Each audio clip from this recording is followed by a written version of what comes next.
Nejdou a nejdou. Jenom vy, pane, určitě přijdou. Teda, že byste byli takový mimoň a odměli je dopředu ze serenádu, kterou chcete potěšit svou zbožňovanou. Jeden už tady, to si nemohu. A ostatní přijdou taky, bohužel třeba vy. Protože jestli vás rozoura miluje, tak i bez té serenády. Ty serenády mám přeci poznat dvouhlasy. Nic tak směšného, jako tu vaši lásku jsem neviděla. Vidíte se signorou pod jednou střechou. Jste pravou rukou jejího otce, tady v Benátkách provádí lékařskou praxi a měl byste 100krát za den příležitost vyznat i svou lásku. Ale ne, vydáváte přednost serenádu. Kdybych chtěl vyznat svou lásku tváří tvář, zemřel bych studem. A já umírám studem, že syn mýho vyslovního pána je takovej sám. Idiot zůstane idiotem. Tak zkuste. A ta se líbí. Hlavně, jestli vás nevidí váš skolikan otec, ten se musí obrazit v hrobě.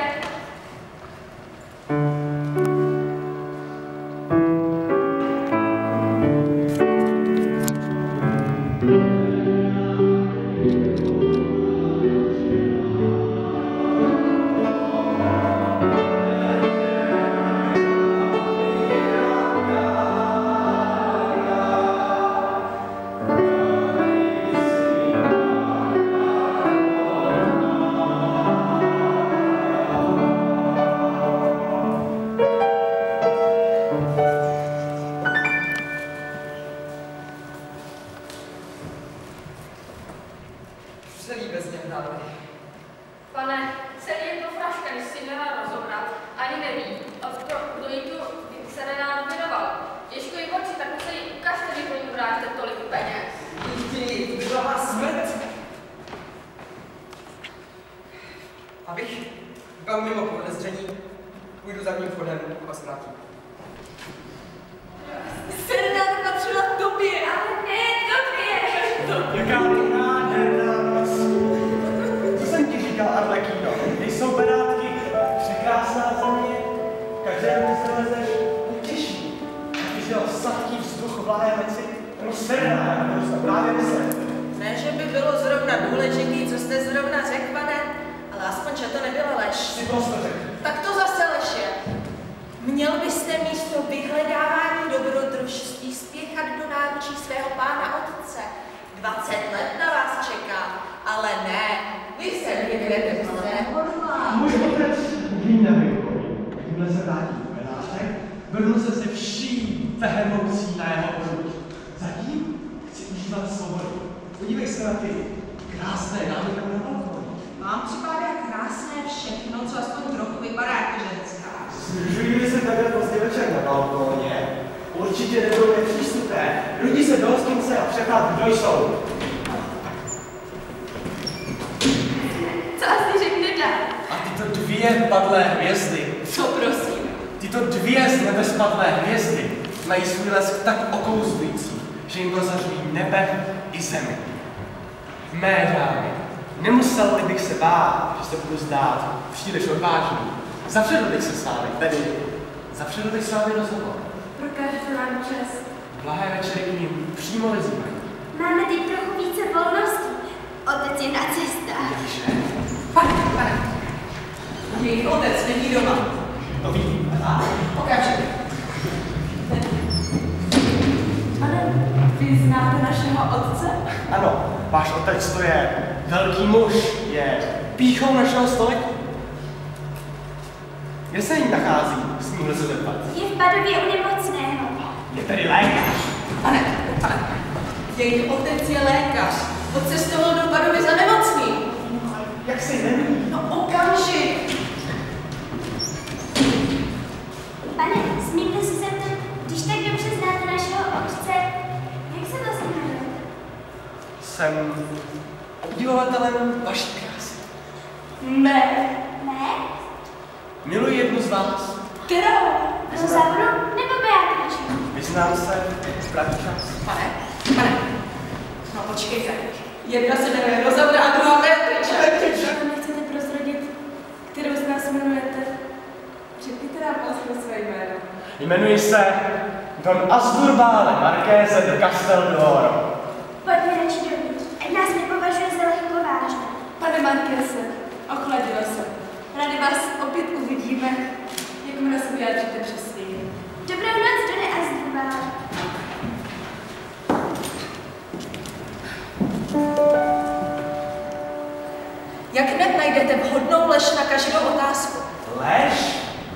pouze ducha plná vynalézavostné, briliantní hlavy. A vidět ta tvoje ducha plná vynalézavost jednou nevzala tvoji geniální hlavu.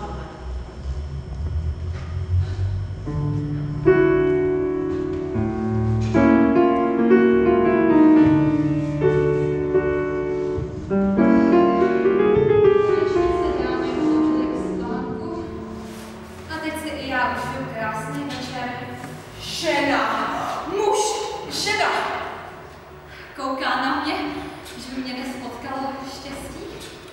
Odpusťte, krásko, že se přibližuji vám. Světlo, co vyzařujete mě, úplně přitahuje. Já že vyzařuju. Kdo jste? Zovu se Don Pizarro z Katalonie. Don? Jistě Don, toť titul kavalíru, připravených ve dne v noci umírat a pak i trpět pro krásu. Pro mě trpět nemusíte, vzácný pane. Tím lépe, pak ani nemusím umírat. Ale já jsem jenom chudá služebná. Služebná? Pak to jste pro mě úplně stvořená. Jak to? Ať služebná nebo paní, láska stejně září na ní. Mluvíte jako básník. Tím taky jsem, moje krásko. Donem i básníkem. Jsem donským básníkem a básnickým donem. Líbily se vám verše, které dneska večer zazněly před tímto domem? Byla jsem strašně dojatá. Tedy dojemné verše byly ode mě. Od vás? Obdivuju vás čím dál víc. Já sebe taky. I melodie se k ním krásně šikla. I tajemným dílem jen taková šik melodie by mohla vyjádřit city, které k vám chovám. Tak to jste mě potěšil. Co bych pro vaše potěšení neudělal? Kolumbína! Už musím jít, dámy mě volají. Počkejte! Přísahejte, že se opět shledáme. Ano, vzácný pane, opět. Díky. A teď ať mi nikdo netvrdí, že taky nemám ducha plnou vynalézavost.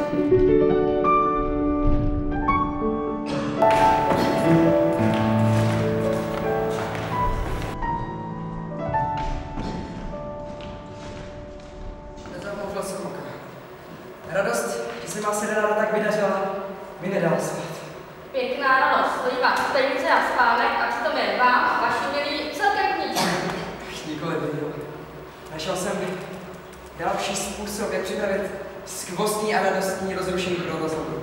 Už zase? Nedává se to sekund, že si přeje hedvábné krajky. A vy chcete... Těmito krajkami obdarovat. No, špatný nápad to není. Vy se při předání daru vyhnat ze svý lásky. Nikdy. Nesmí se dozvědět, od koho ty krajky dostal. Tahle vaše skromnost by se ve skutečnosti měla nazývat pitomostí. Máš-li mě jen trochu ráda, vezmeš těchto 20 stinů a koupíš 40 loket těch nejjemnějších krajků. Ale pamatuj, nesmí se dozvědět mé rodáce. 40 loket? Máš-li mě jen trochu ráda. No dobře, ale nic z toho neslíbíte, jo? Ale pospíš si a nezapomeň, nesmí se dozvědět mé rodáce.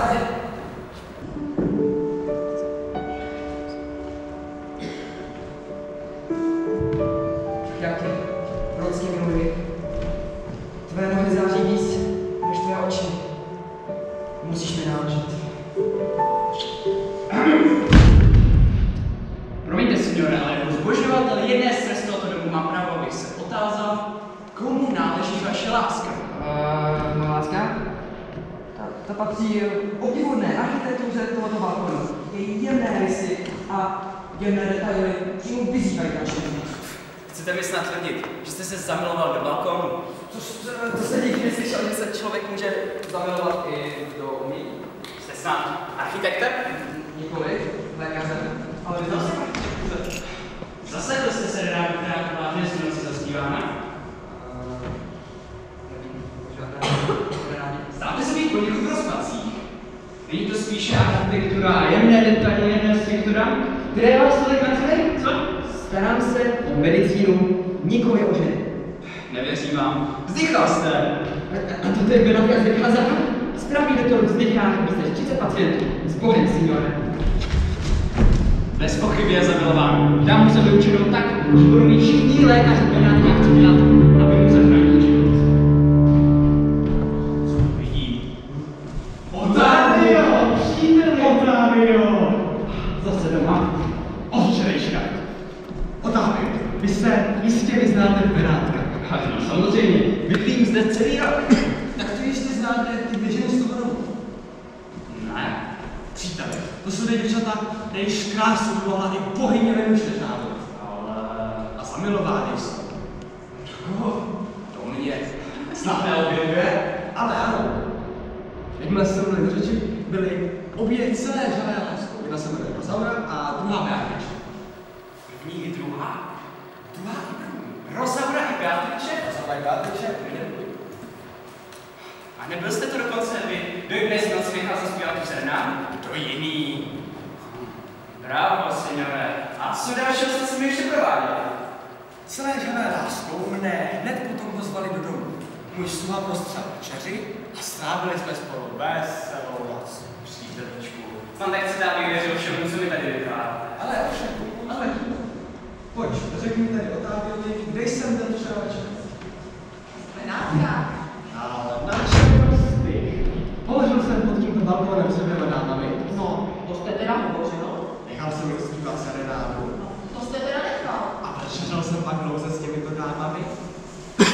Vzpomeň si. Ano, přesně večeřel. Nejbohatší večeře, kterou jsem kdy prostřel. Věříte mi nyní, Otávio?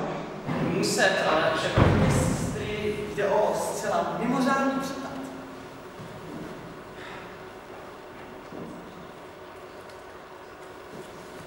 Tam jdete. do svého pokoje. Snad nebyli tady hostníci. Tady, celý rok. Protože jste byli tak dlouho a neznáte ty dvě sestry. Znám, ale jenom povrchně. Ale no, přísahajte, že cokoliv, co se máte svěřit. Na stranu, Levio.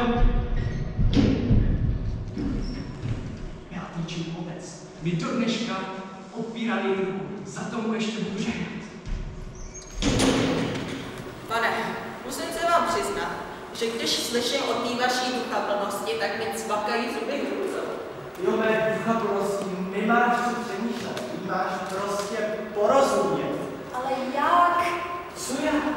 Nemohli bychom si třeba dát nějaký znamení? Znamení? Třeba, že byste si, já nevím, dupnul. No dobrá, to nejme dáváme. Pak bude větší šance, že odhalím tu vaši lež. Lež? Teda, chtěl jsem říct, abyste mou vinou s vašimi duchaplnými nápady někomu nenaletěl.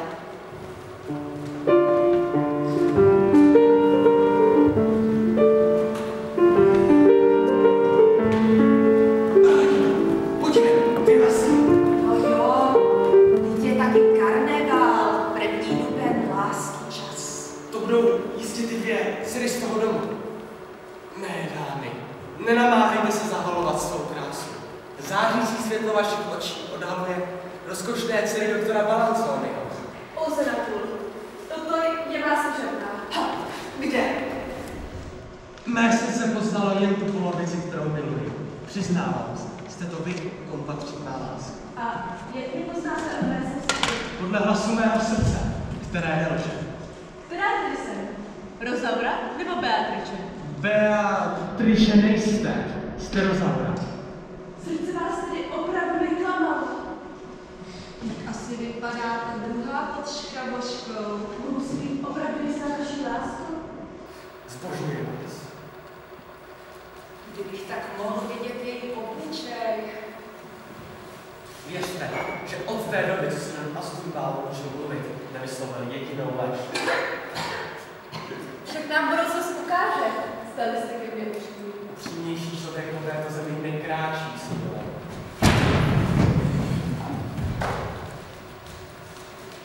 Pardon? Je to tu doktora Balzaniho? Ano, koho hledáte? Signora Rosauru, dceru pana doktora. Mě? Aha, mám vám doručit ten balíček. Opravdu? Je v něm 40 taky drahých krajů. A kdo mi je posílá? Já ani majitel už neznáme. Pak si zase možná odvíc. Nechci přijímat dar, neznáme dárce. Bez obavy přijměte strašnou Rosauru. nezměrné lásky k vám. Tak to byste mi poslal. Vždycky jsem si přála krajky, ale ne takové drahocenné. Máte ještě něco vyřídit? Použijte na svůj svatební výpravu. Markéze velmi se mě potěšuje. Že se pánu nikdy nechce rozumět nemé řeči sluchu. Pane, čeká na malou odměnu. Signor Rosaldo, to je moje záležitost. Dej mu tento filtr. Tady máš filtr. Já žádný film nevidím! Kdo dává víc než má, je zloděj. Vezměla jsem si masku, abych poznala, kdo jste. Nyní to vím a opravdu tomu velmi šťastná. Odneste si sebou i mé srdce. A krajky? Ale co mám vyšší své sestře? Zapřísahám vás, neodhalujte ji naši lásku. Není nad to nosit v srdci tajné štěstí. Dobrá, žijte blahobyt, rytíři. Adio, líbezná Bea Sauro. Signor, na slovíčko. Jestli se nepletu, jste to vy, kterou jsem dneska večer obšťastnil svou lásku. Odložte škrabošku. Tolik krásy úplně oněmí. Víš, že jste dost, jsem ho poznala včera večer. Už mám. Nevěřím vám. Kdo nechodí v takovýchhle šatech? Co pak nemůžou mít i knížata přestroje na zalet? Jsem proslulým a bohatým kavalírem. Jestli mi nevěříte, zeptejte se tady mého přítele. Jaký to, prosím tě, proč tu peš? Jsem zpřízněn s předními rodinami v Evropě. Tady pan Markéze daroval mé paní svou lásku a 40 loket krajek. Lásku mám, ale ty krajky zůstaly kde? Zeptejte se třeba 50, 60. Stavím se, že na ně vůbec nemáte. Můj majetek je uložen v Římě. Tím lépe jdu nepizar z Katalonie. Už jsem si myslela, že je uložen na měsíci. Osle. Bez toho, že se vám snažím vyrovnat. Bohužel. Duchaplné vynálezosti.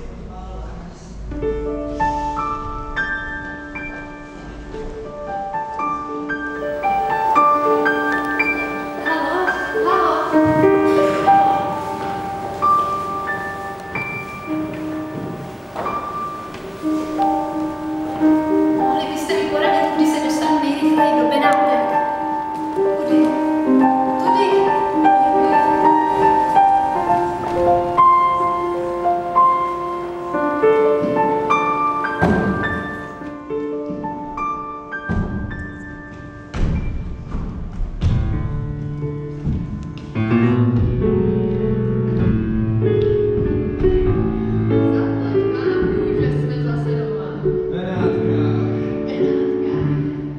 Měli jsme štěstí, že jsme společně mohli jet v Padovi. Dobrá fortuna to tak zařídila. Je to tedy domluveno. Váš syn Lélio? Si vezme vaší dceru Rosauru. Jaká to radost. Jaké to štěstí. Jsme přátelé již tolik let. A proto by vůbec nevadilo, kdyby jsme byli příbuzními. Jaká to radost. A kdy tedy myslíte, že váš syn do Benátek přijede? No, kamaráde, v poslední dopise mi psal, že dorazí dnes nebo zítra. Jak vypadá? Je urostlý. Jak Apollo. A kdy jste jej naposledy viděl? No, je to už 25 let, ale když jsem ho pouštěl svého syna mému bratrovi do Neapole na výchovu, byl fakt nádherný. Bene, Pantalone, drahý příteli, musím vám říct pravdu. Mám ve svém domě žáka. Jistého Florida. Je to hoch z dobré rodiny, slušného vychování.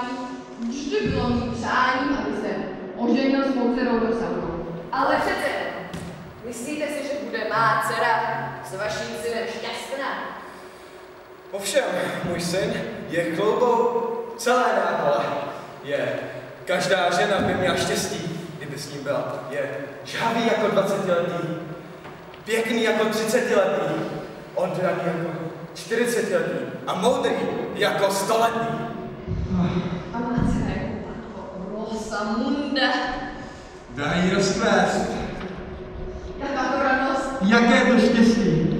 Prosím tě, příteli, nech mě ještě tu tvoji Rosauru navštívit předtím, jak se tohle všechno odehraje. Ano, jen račte dál, ale o našich plánech zatím pohoří. Děkuji. Drapo Durlejn! Viděla. Služebník, signore Malazone. Signore Octavio, mám pro vás potěšitelnou zprávu.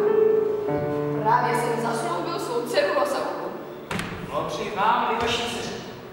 Suma sumárum, teď už zbývá navdávání jednu moje dcera Beatrice, kterou jste se tak dlouho ucházel. Můžeme být. Dám vám ji. Děkuji, ale nevezmu si. Jak, prosím? Dejte ji komu chcete. Jak to mluvíte o Beatrice, snad dcerou nějakého ševce? Vaše dcery přijali ve svém. Co ve svém? Ve vašem domě cizince a probděli s ní celičkou noc. Impossible! Mohu to dokázat. Úlva slavného Marka, musíte! Jsem ochoten. Mé dcery, nemohu tomu uvěřit. Ano, signor Florindo mi vše objasnil. Koske tantum,